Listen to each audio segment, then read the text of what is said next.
Released in 2002, Resident Evil marked one of the earliest major attempts to translate a hugely popular video game franchise into a mainstream cinematic experience.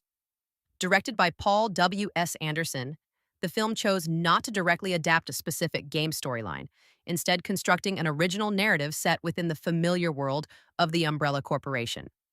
Milla Jovovich leads the film as Alice, an amnesiac operative whose identity unfolds alongside the narrative. Jovovich delivers a physically commanding performance, anchoring the film with intensity and presence, even when the script offers limited emotional depth. Supporting performances from Michelle Rodriguez as Rain Ocampo and Eric Mabius as Matt Addison add grit and tension to the ensemble. While character development is minimal, the cast commits fully to the film's heightened tone and action-horror hybrid. Anderson's direction emphasizes style and momentum over subtlety. The Hive, an underground laboratory complex, serves as a sterile, claustrophobic setting that gradually transforms into a death trap. Production design leans heavily into industrial aesthetics, cold corridors, harsh lighting, and mechanical precision.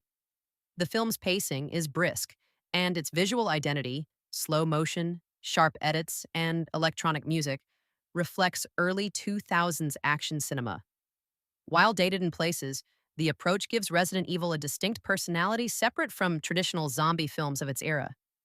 Narratively, Resident Evil is functional rather than complex. The story unfolds like a survival mission: descend, investigate, survive, escape. While this mirrors video game progression effectively, it comes at the cost of character depth and thematic richness. The film simplifies the moral ambiguity of the Umbrella Corporation into broad strokes, reducing what could have been corporate horror into straightforward villainy.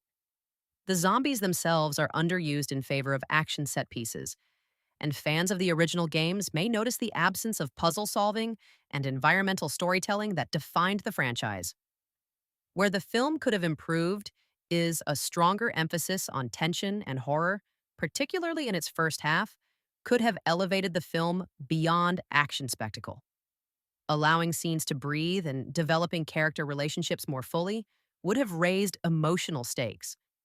Additionally, closer thematic alignment with the survival horror roots of the games, rather than leaning so heavily into gunplay, might have resulted in a more balanced adaptation.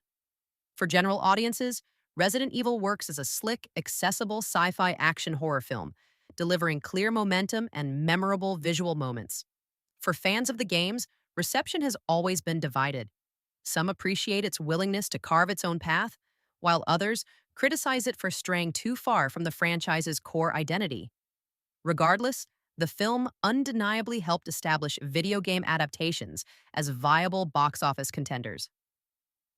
Film rating 6.5 out of 10.